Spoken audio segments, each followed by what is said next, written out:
So my aim in this talk today is to pretty much introduce Python as both like a tool and a language to do data analysis.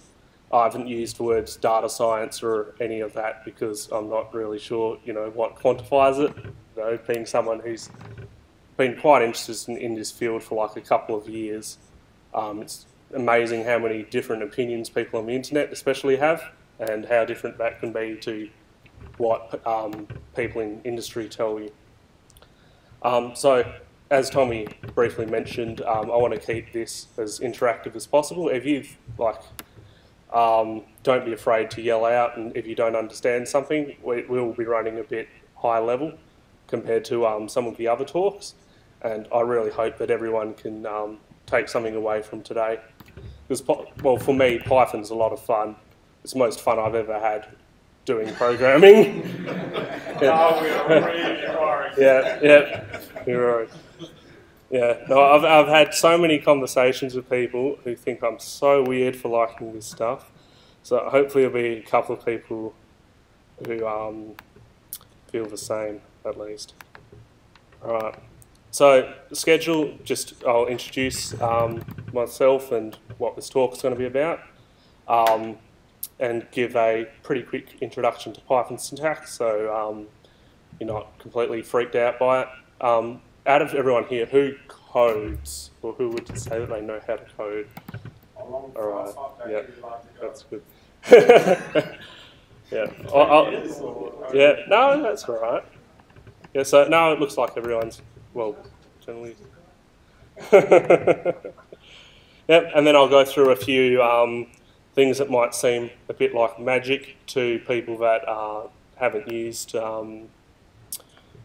I suppose, like what constitutes as a programming language before. So we'll go through web scraping, consuming APIs, machine learning, and a little bit of web development, if you dare say it is that.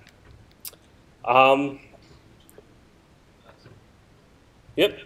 Yeah, sorry, I can't see that one, unfortunately. How's that? Keeps better, or I can do a bit more? Yeah. Oh, yeah. Let's see how low we can get resolution. Okay. So who am I? I was hoping to keep it a bit of a secret. There's no points guessing what utility I work at now. My job title is data engineer. It's quite a bit different to what Silicon Valley would call a data engineer. I was named data engineer to give myself more authority when talking to IT people. So I'm pretty, I'm pretty happy with it. To be honest, I haven't had any problems. I'm actually really lucky at the place that I work that they're so supportive of, well, me and my boss's efforts to make the business more data-driven. That being said, I'm not going to talk about anything that I do at work.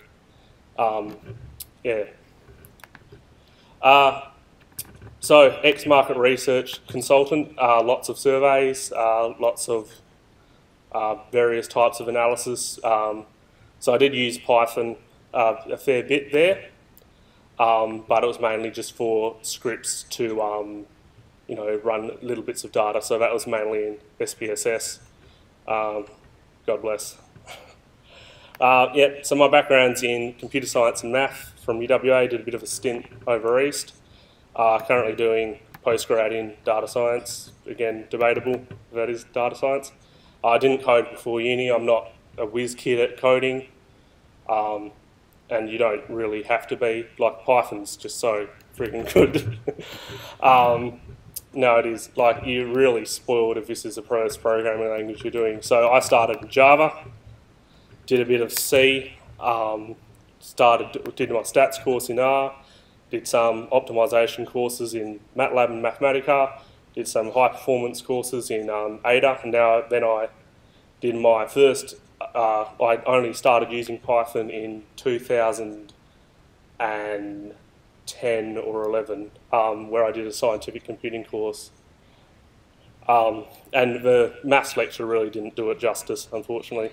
So, more formally, what I hope for you all to get out of today is an appreciation for Python as a language and a tool for data analysis, you don't have to be that good at coding to know how to do stuff in Python.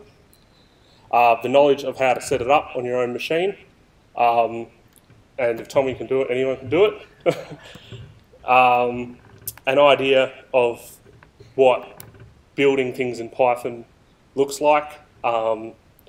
Getting from that idea that all that data analysts do is write these scripts and they're good for ad hoc stuff. No, I'm talking about trying to get things production ready that you can sit in a server somewhere and someone or a developer can request it and actually use it. And the confidence that your next project can be done in Python. Just again, because it's that important, discussion is open. If you disagree with something, feel free to yell it out. I don't mind being made fun of. If something's really wrong, feel free to, and please yell it out. All of this code, so this is IPython notebook that this is all run in, which is an interactive Python IDE kind of, so I'll show you pretty much what you can do is, just simple commands. And so it's kind of like a notebook interface, which I've found really useful for ad hoc reports. So what I'll do is I'll import all the libraries that I want to use,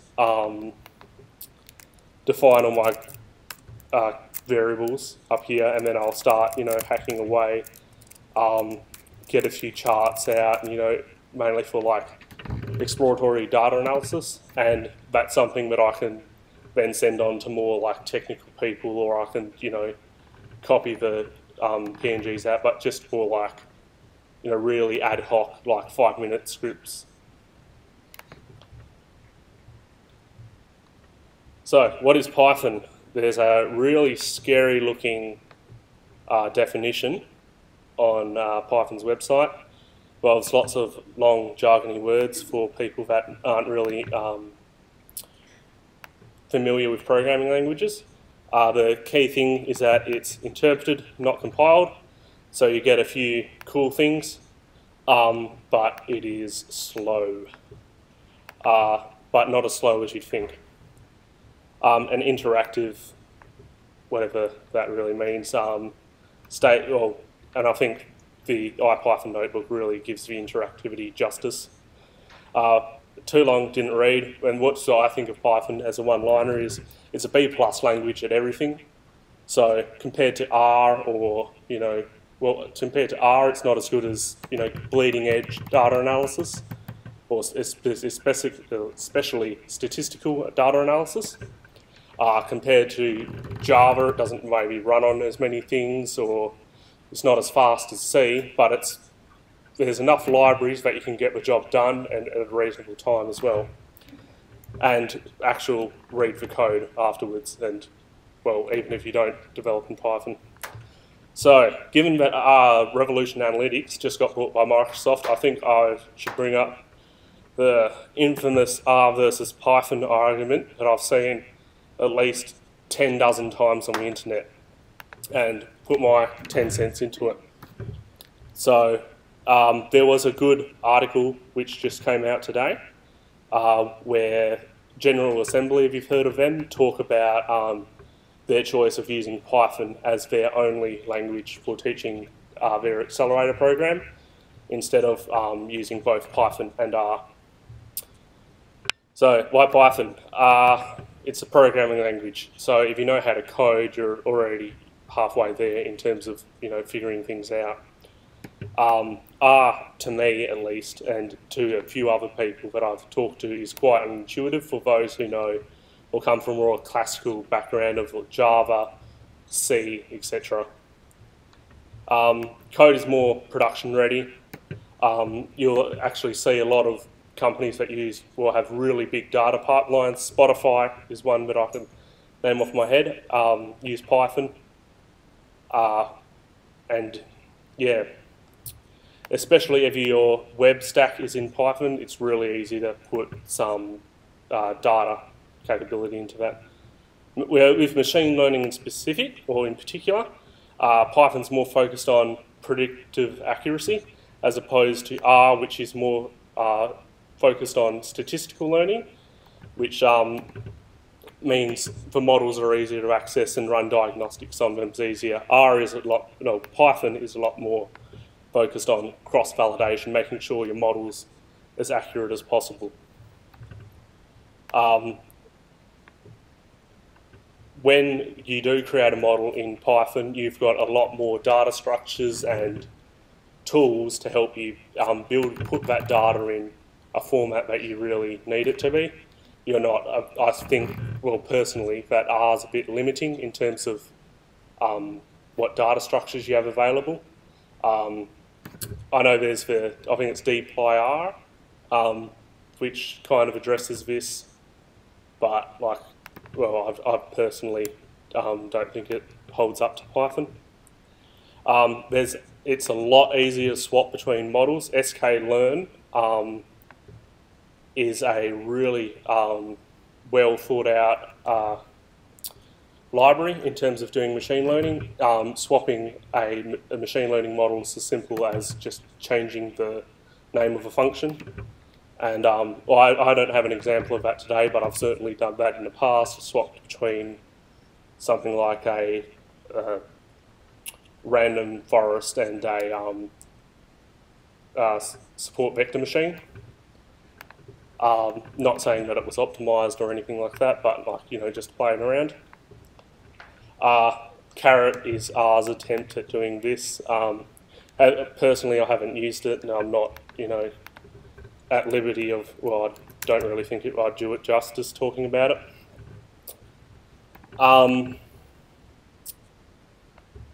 Where are we up to? Yeah. Yep, data manipulation, again, so much easier in Python, especially regular expressions that have been thought out really well. They seem to be a bit muddly in R from my experience.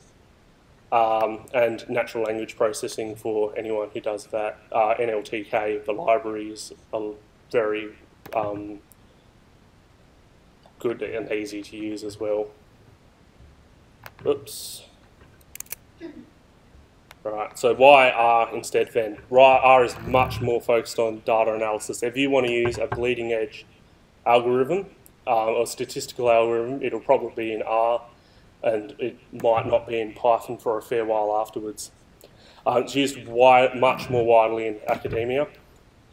I don't think I've seen Python, or Python seems to be getting picked up a little bit more, but I could name like the courses that use Python, well, as in data courses, on one hand, compared to like dozens of R ones. So for machine learning, it's gone over that. Creating your first models, a lot easier in R. I like the syntax of creating like linear regression and those type of models. It's a lot easier in R. Installing R and RStudio is a lot, and I mean a lot easier than Python. The only caveat to that is Anaconda, which is what I've used. Well, I've run all these notebooks in, which kind of addresses that problem, but that's still one of the biggest problems with Python is trying to get libraries and the actual installation working, especially on Windows. dplyr, you can't really mention that or too much because I haven't used it extensively myself. And ggplot just doesn't, Python doesn't hold a candle to it. Python's port of ggplot is so far behind what ggplot's able to do. Why you'd want to use neither of these languages and use something else like, I don't know, Scala, Julia, SAS, SPSS, whatever. There's a lot to learn. If you're the only guy doing it, and I've noticed this, especially with Lisp, this doesn't like highlighting, especially like people using languages like Lisp, they end up as bottlenecks for the organisations where there's only one guy who knows how to change the code. And there is limited support and talent, especially in, Western Australia or Australia even, and not much support, but this is getting a bit better with R-Evolution and Continuum Analytics, which does Anaconda distribution. Other languages like R and Python worth mentioning. I think if I was going to learn, well, my next language that I'll learn is probably be Scala, just in terms of running production or more production-ready code. It seems to have a lot of good things that Java has, but is a bit more modern as well. And Julia, I haven't really been sold on Julia, but a lot of people seem to really like it. Installing Python, if you're not sure what you're doing, well, hopefully I've first convinced you that maybe it's worth giving it a try. But number one rule is keep your installations and libraries separated. Every project, create a new Python, well, a new interpreter, and create a new virtual environment to run that, unless you've got a good reason not to. So for example, when you update pandas from 0.14 to 0.15 for a new project, you don't want to break every other project you have, and that's happened to me before, and you spend half a day because, I don't know, like a library like datetime or pandas.datetime's changed like how it does something, and it's broken someone else's code works, but all of your code's broken. So Anaconda's really easy to set up. So I've got a link, or I've got a guide on how to install all this on my GitHub repository. If you just Google my name, GitHub, you'll find that. And so once you run that, Conda info E gives you all of your Python installations, or all your Python interpreters. Conda create, I just cloned the root for this project. That just gives you all the libraries that come with Anaconda in a new environment, so you're not stuffing around with your root environment. Just activate that new environment. That on Windows, that's just activate, I think. And if if you're really not sold on using Anaconda, and if you're at your own risk, I'd use PyEnv if you're using Python 3 Plus or virtualenv to install things, or especially if you're using Windows, Anaconda is by far the best option. So just in terms of a bit more business related and how Python fits into business for me, this is the best format that I've seen into, well, rather the best business framework for my projects that I run. So I start with developing a business understanding, scoping out requirements and all that stuff, and then from there, data understanding. And it's not a one-way street. You'll find something in data that only two people in the business know how to do, and you'll have to go source every one of them out and go talk to other organisations, figure out how stuff works, and that might change your scope, or you might find something that's really interesting that by looking at the column you didn't know, or looking at the table. So from there, load it up into, doing your exploratory data analysis first, but loading that up into something a bit more production ready for modelling, running the model, evaluating the model, making sure that ties in with the business understanding, and then finally deploying it.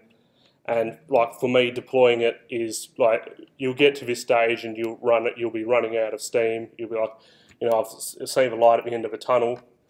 But this is the most important thing in terms of making sure that people are actually going to use your tool.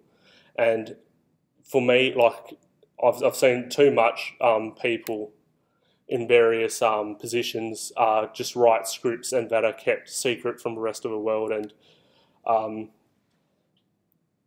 I personally think that to the appropriate people should be able to know and access things in an easy way as if it was in a spreadsheet. So that's why I've decided to do a little bit of introduction to application development using web framework. So more specifically than CrispDM, for me it's just booking a meeting with stakeholders. That might take a couple of days to get the scheduling problem of finding when everyone can meet together. Independently in that time, trying to understand the data as much as possible. Essentially graph traversal of this looks interesting, add it to that type of stuff. So I do that in pandas, IPython notebooks, and then I'll sit there in a meeting with a notebook, and then I'll talk through what I've done. Does that match the business rules for it, or does it not? If they're not well documented. So I'm discussing that data with stakeholders. After I understand it, or maybe go back here and have another briefing, then performing the data cleaning with pandas and getting some real better idea of what the data is, and loading it into what I'll need for model. So models generally, SciPy for the more statsy stuff, sklearn for machine learning. Then evaluate this model against the business requirements. Evaluate the robustness of this model. What can we facilitate? What can we guess might happen in the future that might break this? Is it reading live data from a database? And does this database go down, or does it, need maintenance, or do we anticipate schema changes? How much are they going to affect us? And really deploying it in a way that's best for yourself as being someone who's got better things to go on with, but also being the person who's ultimately going to possibly administrate the ongoing maintenance of the project. So Flask for web development. Also there's Bottle, Django, a couple of other web development frameworks. Luigi has come out a couple of months ago, I think, which actually looks really interesting. I'll be definitely having a look at that. What Luigi is a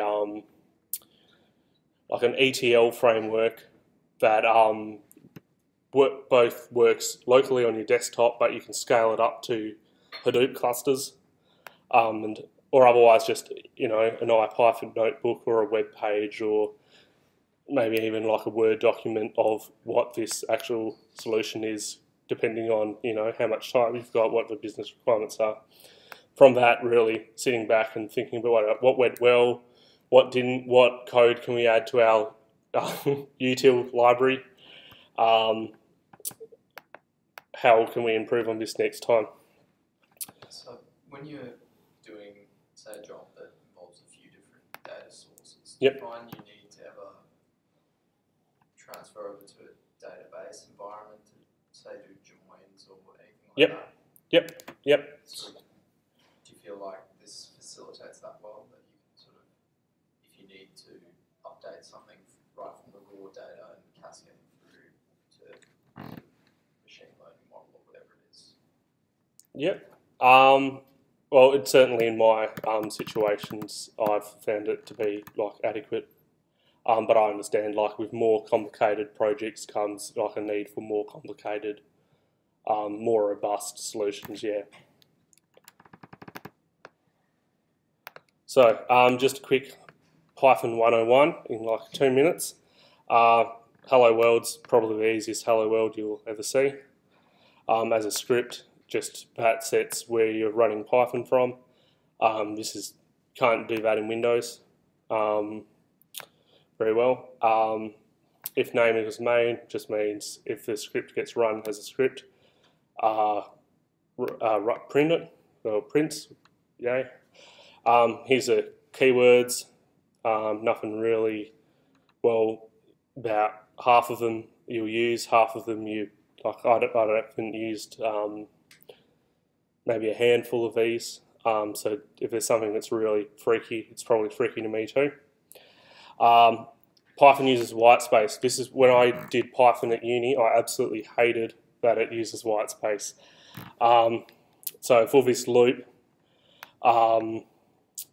this line will get printed every iteration of the loop. This line will only get printed once because the loop ends here. Data structures, strings, pretty straightforward. Raw strings, really useful for if you've got file paths, just chuck an R in front of it and it won't do string formatting. Ints, easy. Floats, pretty easy. Lists aren't arrays, so arrays are, I only use them pretty much through NumPy, which you'll see a bit later. But so lists are just essentially standard collections, but they aren't typed. Access them, square braces. Dictionaries, really, really, really useful. Key value stores, so yeah, not really easy to use and like really, really readable. Tuples, harder to use them. Sets are useful sometimes, mainly when you want to use set operations. So think back to like year 12, doing like intersects, unions, that type of stuff. But this is the best thing about Python is list comprehensions.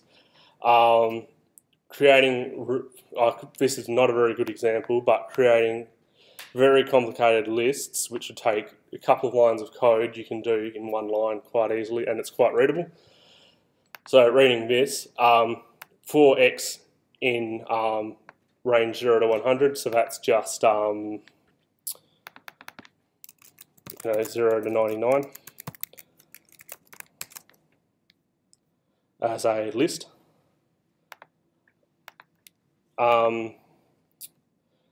Yep, so for x in that range, if x modulo 3 is 0, so if x is divisible by 3, add it to the list.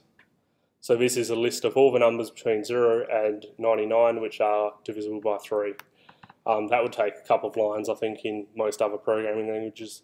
Anonymous functions, really useful as well. It's something, if you sit down and do a Python 101 course, you won't get into these until quite later, but they're so useful. I don't think I've got any examples of, actually I do, I lie. So you'll see some of them later. Don't worry too much about them. Mapping, it's not that useful as you'd think when you've got list comprehensions, but so it just applies a function to a range. So we've defined double here of double of x is equal to x plus x, and this would apply double to that range. So there it is. Okay. So web scraping 101. This is probably one of the coolest things you can do quite easily in Python. Yeah, good party trick anyway. So we'll use Python's Beautiful Soup library to parse PyCon AU's 2014 videos.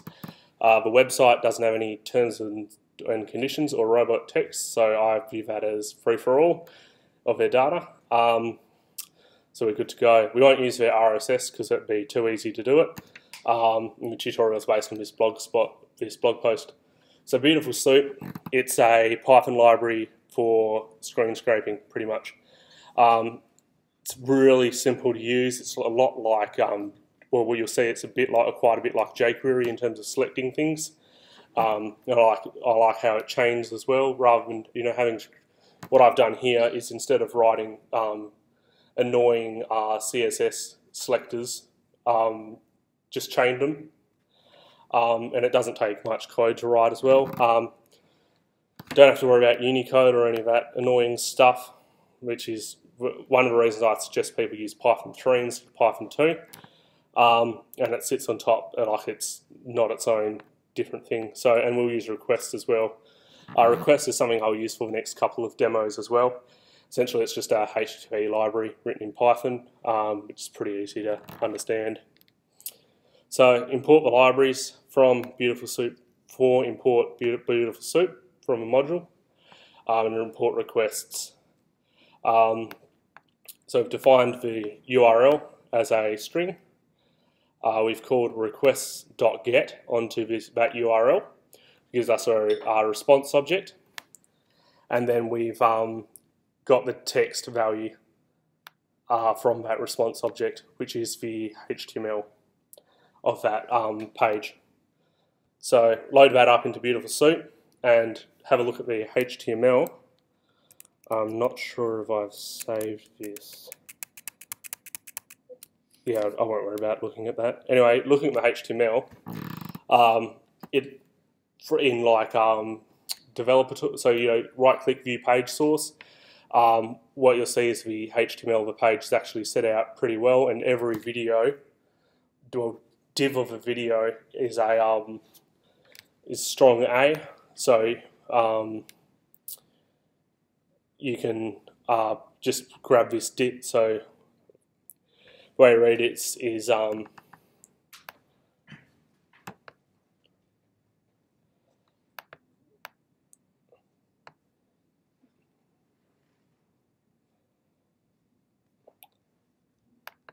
here we go. Yeah, sorry, my screen's not long enough. Alright, so for the videos in soup.select video summary, so each video is in a video summary, or has a video summary class attached to it. We'll get the URL is pyvideo.org plus select the we'll get the href, or the HTML reference for that video. I just concatenate the strings with plus, and because it's like jQuery in that it does return all, so I just get the first index, or the first response for that, and get the value. So that gives us a string of all the on the page of all the videos, or links to the descriptions of the videos. So now, for each URL in the URL list that we defined earlier, get the response, get the text, done it all before, load it into load it into Beautiful Soup. Now we create an empty dictionary. This is what we're going to use to store all the metadata of the video. So I've tried to keep all this code as readable as possible, but there's a case where one of the videos doesn't have a description, and I'm not sure exactly what the person who's written the web page has done, but it doesn't. I thought it would just have a blank div where the description should be, but apparently there's no div if there's no description. So pretty much this just gets all the different all the metadata is stored in .section divs, and it just get all the paragraphs from all that, and then so that what this gives us is the I'm pretty sure I've actually got the thing in here. Is your GitHub in documents? Okay. Oh, yeah, I won't worry about going through all your stuff in front of everyone. Yeah, so anyway, so it's got a column down the side which has essentially like the description of a video, name of the video, name of the author, when the video was done, in the video. It's not done really well, so this is quite hacky. Just assume that, well, actually lucky for us, it's not that hacky, that if a field's left empty, it'll just be an empty div. So you can join the first, well, the even divs, well, the odd divs will be the top one, the name of the field of metadata, and the second div will be the value of that metadata. So, and here we just create a dictionary that joins, it sets up a dictionary full of all that metadata. So now I checked that all the URLs to the actual videos are hosted on YouTube. Yep, they all are, which means we can now, we've got the list of all the videos and all the data. We can get even more data by going to YouTube, and just all just returns true if every indice, well, if every element in an array is true. So YouTube says that if you're scraping YouTube, you have to do it at a rate that a human would do it.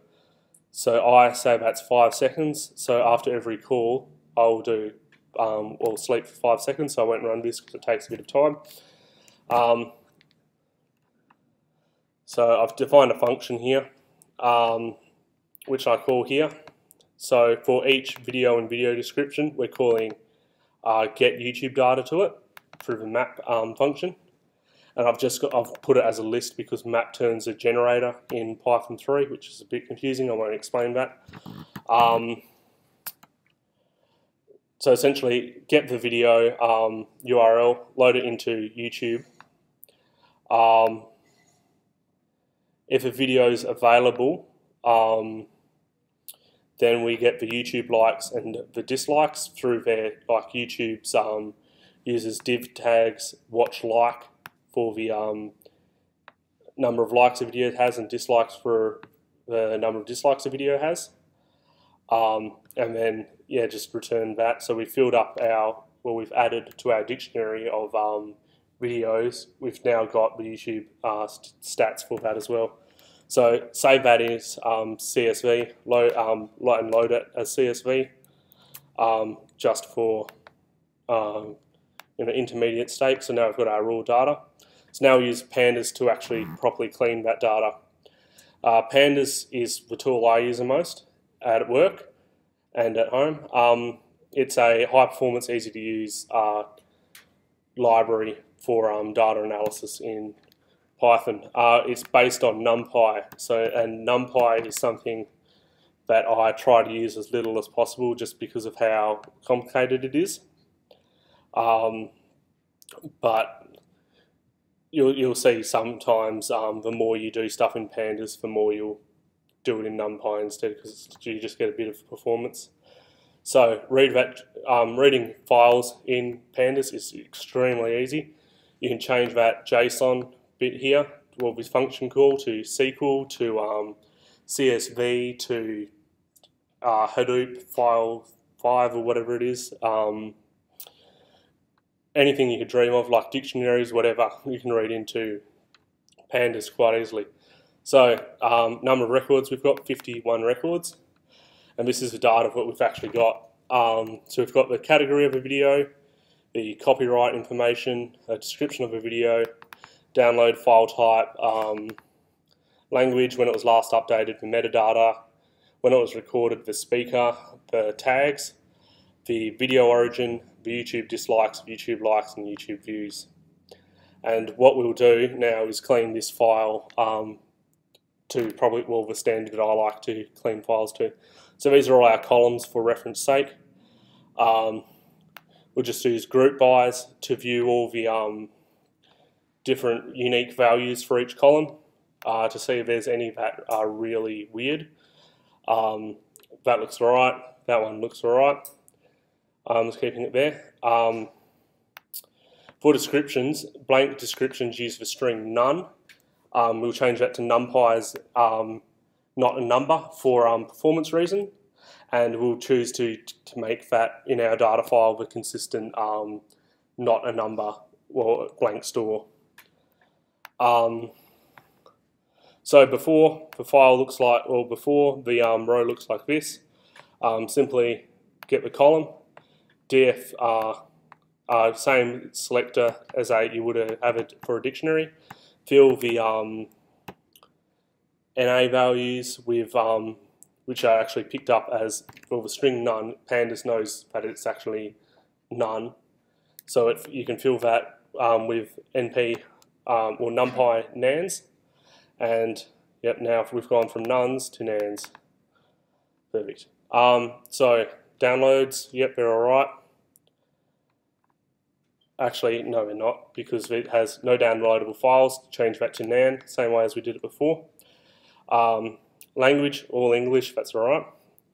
Last updated column is using a string instead of date, rather than writing a string formatter, which is like one of my tasks I hate the most. No matter how many times I write date formatters, I can't remember all the %y or those really weird, like people using like 4 letters for months and weird things like that.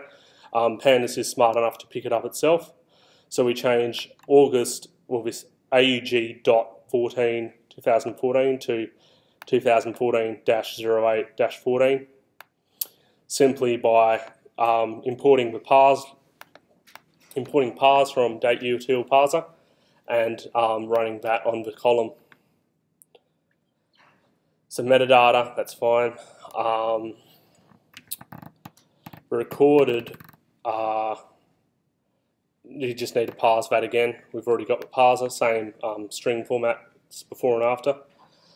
There was one talk with 2 speakers, and that looks like crap because of the way that the web developers stored the stuff on the website. Is he, instead of like writing "and" like a normal person would, he's used a new line character.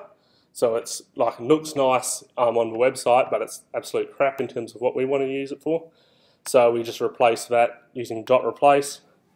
2 new lines, just replace it with the word "and." Believe it or not, all tags are actually empty, so whoever uploaded all these videos just decided to leave the tags empty.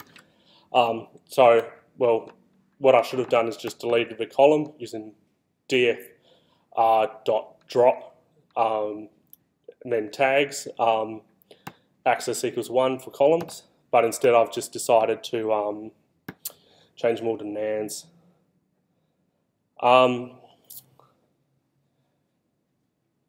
Yep, so even though one video, if you recall, when we went through what the scraper looked like, one video was not available, which is why I had to have that exception, catch. Pandas actually changed that to np.nan for us when it got loaded, so that's fine. And now we'll change all columns to snake case. The reason why you'd want to have columns as snake case is because then you can use dot selectors instead of the dictionary selectors, and sometimes, like, the more complicated your queries get, dot selectors look a lot easier. But for consistency's sake, I haven't used dot selectors at all during this presentation. So someone's got a regular expression which is alright. Well, I just got this from Stack Overflow of how to snake case things. Does an okay job. I don't like this copyright license things, and didn't handle the ampersand at all. So just again replace all the spaces with underscore. So, but now we've got this has got 2 underscores, which we don't want. So, but since that's the only column that's wrong, we can just data frames rename the column, and just pass it in a dictionary, and it's all good. So, and if you want to create a new column with net likes, so just YouTube likes minus YouTube dislikes, as easy as that. Yeah, not much else to say about that. Save a file as CSVP. I've just created some basic plots. I tried to keep, well, plotting you could do a whole series of talks by itself, so I've just tried to keep it simple. In terms of when I run quick, 5-minute scripts, I'll just use matplotlib. Yeah, so just histograms, 1 line of code, can't go wrong with that. Well, sorry, that's not matplotlib, that's Pandas's library. I use matplotlib here for kernel density estimates, just to show that. But I've personally found and as I've said before, Python's graphical capabilities don't stand up to R or even JavaScript. So I do all my visualizations in JavaScript because for me it's nearly the same, or the same effort pretty much, and you get so much more reward. So interactive plotting hasn't loaded, but yeah, so essentially all that interactive plotting in Python is you can drag the chart around, zoom into a few different things as well. Yep, okay is the name of the packages. and that's developed by Continuum Analytics. So when we've been looking at this, just to explain a bit about IPython Notebook, while I've been reading all of this I've run, all of the script I've run before, and now what I'm doing is just holding down Shift, pressing Enter, and it will run every cell. So we're not connected to the internet, so it won't run every cell, so scratch that. Jack, before you move on, just in the interest of time, we don't have a whole lot left. Yep. Do you want to give us maybe a quick overview of some of the other modules that you've done? Yep, cool. All right, next one's nice and short, consuming APIs. I decided to use Hacker News's API as it doesn't require authentication, and I was thinking about what's the best way of presenting this stuff without putting my password on the screen.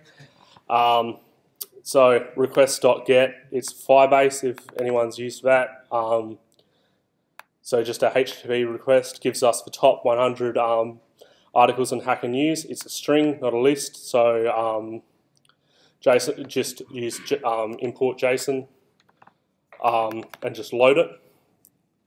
And that loads us into a list for us. Perfect. And then for every one of these stories in the top 100 stories, just request.get, again, the base URL plus convert the story to a string. It's an int before, and then just append JSON to it to get the JSON object, and just save that. No, I haven't saved that. So anyway, but like between these two, you'd save it as JSON. So actually no, this is JSON. So just JSON dumps to store it as a file. Read it from a file into pandas. Convert, well, date. So this API has dates and times stored as seconds since epoch. So instead we change this to a date time. Pandas.datetime, too easy. And then if you want the top 5 stories for yesterday when I ran this, it was Raspberry Pi 2 and some FCC stuff, and Google doing something crazy as normal. But yeah, that's just how quick it is to view quick data from a table. So Machine Learning 101. Has anyone actually played with this Titanic data set before on Kaggle? Yep. Yeah, good. All right, so all I've done essentially is recreate the random forest classifier tutorial in an IPython notebook. So this is what the training data looks like. So this column is passenger ID, which is just a self-made column. Survived 0 if they passed away, 1 if they survived the Titanic crash. Their class, so 1 is first class, down to 3 is third class.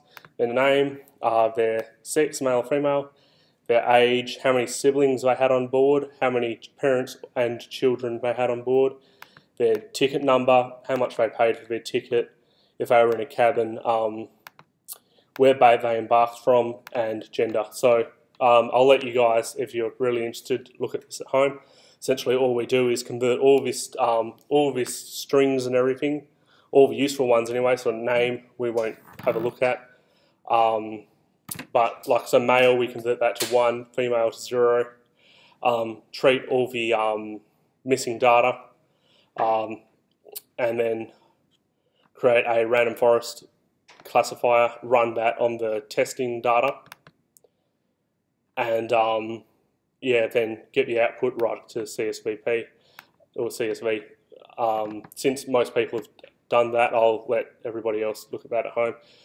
Just something quickly is quick introduction to web development and why you might think about presenting your data analysis as a web application. It's very accessible. Every internet-capable device could be able to access your app. That's really exciting for a lot of managers who want dashboards on their phone and stuff. If you've got a, I generally pass all my work off to a front-end guy who pretties it up a bit. But if you know some front-end stuff yourself, you can get things working on mobile quite well. Support is, I think, at least a bit easier than using a specialist tool if you have the or a front-end guy, or you're willing to learn JavaScript or HTML and CSS. No installation required. Infinitely customizable. Keep your knowledge in-house. Pretty fun, and for me, it's something I can relax a little bit after looking at so much data. Or I can make a web app and breaks up my work a bit better. So Flask is Python micro framework similar to Sinatra, if you've used that before. Why Flask? It's modern, a lot less complicated than other frameworks. It's been said to have just enough framework, very quick to get off the ground. So model view controller, won't talk about that. What Flask is, if you want to get an application onto a website, there's a lot of things you have to consider. But like running Flask locally is pretty straightforward, just a case of the same thing as running a Python script. Back to the Titanic. So the data dictionary, which I talked through a little bit, has just all the variables. So I've made a little API, and it's 10 lines of code that loads the statistical model we generated at the end of the machine learning demonstration, well, half demonstration we did, loads that into a web application, and then we'll accept HTML requests or JSON requests. So pass through the class. So this person, I've just got someone to fill in. So someone third class, who's 27 years old, no siblings on board, no parents or children on board, paid £7 for their fare, embarked at location 2, which is Southampton, and has a gender of male. Send that request to the server, which all you have to do is run the script that I've, or in the virtual environment that I'll show you how to set up on GitHub. It's really straightforward to do it. And so send that request the same way we've sent requests to YouTube and all these other websites, and that person lived. So it just shows in 15 lines of code you can have something that any developer will absolutely love you for. And that's one of the reasons why, well, actually it is the reason I use Python, is its extensibility. The fact that I can do data analysis and in the same language create a web application to present that data. If you want to learn more about Flask, there's a really good tutorial. And if you want to get it on a real server, which there is a little bit to learn, but nowadays it's real easy with things like DigitalOcean in terms of setting up your own server. So that's all I wanted to get through. Is there any questions? Just regarding Flask, Jack, I wonder if is it easy enough to create a web service out of one of the standard SQL Server databases like Microsoft or Oracle that don't tend to seem to have the sort of built-in functionality to do that? Do you mean serving the whole database over? Or even portions of it. I have to find that I have a need to access that data via web service, but there's no web service available. Yep. Do you use Flask to create one? Yep. So obviously, if you're working at anywhere that has a data governance policy, that's red alarm. But if you want to know how to do that in particular, UWA's database course, their project 1, I think, is exactly how to do that. Pretty much a how-to guide on how to do that, and it's actually quite easy to do. Any other questions? You tried, well, I guess my question is, how big are the data sets you typically use this kind of workflow for? Do you find that you can run relatively complex analysis through Python on quite large data sets?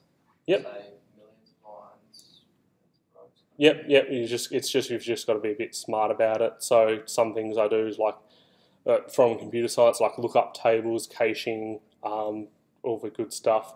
Yeah, so like running stuff with millions and millions of rows of data is going to be hard no matter what platform or tool you use. I know some people might disagree with me, but yeah, no, I've found like if you're a bit smart about it, and there's plenty of people who have exactly the same problems, and they've made blog posts on how to do it, or they've answered questions in Stack Overflow, so it actually scales up pretty well. So like Spotify uses Python for their I think they've got like 50 core or cluster or 50 size cluster. They use Luigi for, which is unfortunately would be the topic that I would have done next, but I figured, I've done quite a few. Yep. Anybody else? Yep. You mentioned about the machine learning and so forth.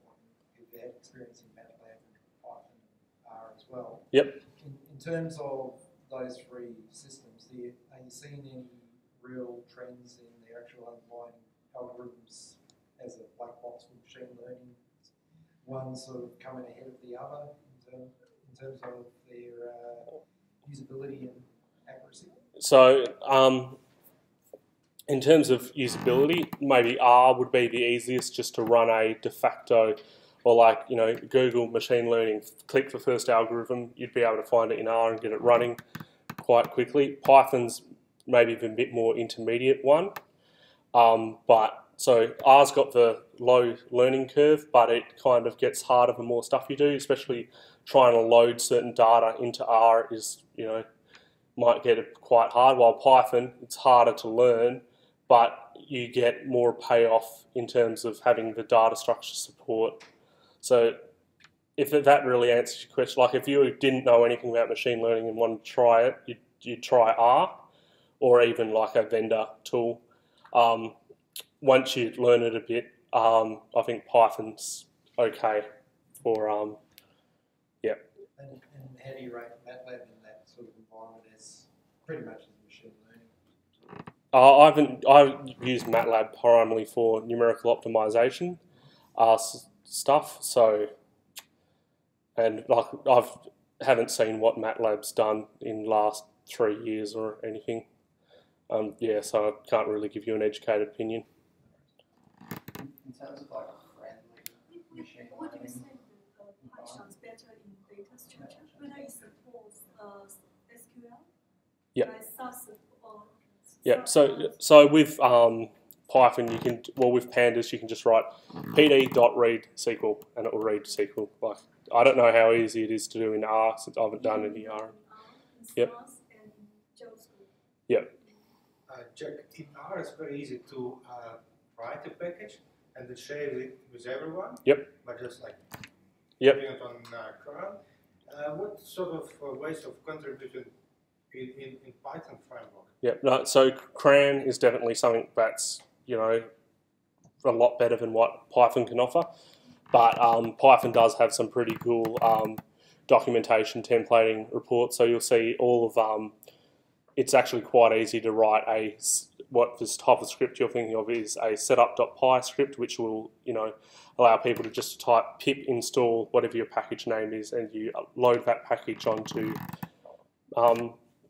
the PyPy service, and yeah, it's ready to do. I've never done it in both R and Python, but from what I understand in terms of generating documentation for Python code, it's quite easy to do. Maybe takes a couple of hours to figure out how to do it. Anybody else? Have you found any packages that Python 3 Yes. What I was going to do for the consuming APIs thing was use Facebook's API. I found out, because I've used Twitter's API before, and I was like, oh, that's easy. How hard can Facebook be? Facebook's API was rated the worst API by developers in 2012, and I found out why. And it's not very well supported in Python 3, but Facebook's completely dropped support for their Python SDK. So you have to use like third-party library which is built off JavaScript's SDK, and when you're doing that type of stuff, I'd rather write everything in requests myself, because with certain small projects, I don't trust people to keep them maintained, and I want to, like, if I'm using like pandas, which is updated quite frequently, I don't want to be held back by someone on GitHub who's wrote a script one weekend and just left it. The virtual environments. Yeah, I think PyVenv. So Anaconda, it's probably the easiest way to do it, but PyVenv is, from what I understand, the virtual env for Python 3. So there is at least some kind of virtual machine or virtual language virtual environment in both Python 3 and Python 2. Jack, maybe how did it happen that we have Python 2 and Python 3 in parallel? In parallel, Yeah. Is it like the same core team working on both, or is it like two different teams? No, so Python 2 has been in for probably like, oh my god. I think I was still in uni when Python 2 they were saying, stop using Python 2 now, it's time to go Python 3. I think it's just people not willing to do it. Essentially a different language. Yeah, it's because there are some changes that people don't like. I can see they did not stop it, they still develop Python 2.7, 2.6, 7. Maybe I think they've stopped doing that now.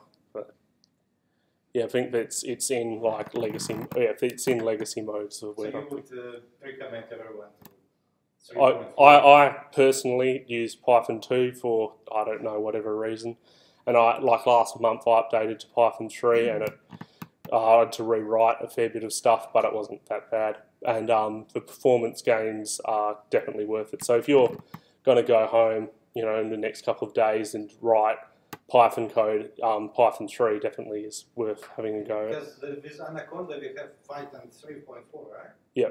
Yeah. Or you can use whatever. If you go conda create, you can specify what version of Anaconda and what version of Python you want. By default, you got Yeah, but by default it's for bleeding edge. Yeah. Thanks very much. Cool. I think Thank everyone's you. convinced that we really can use Python in a full stack data analysis environment. If you have any more questions for Jack, or we can stick around for a few minutes.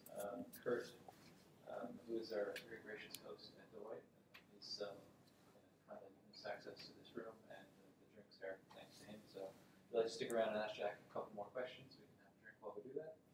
Otherwise, thanks very much for coming. Yep, thanks for having me.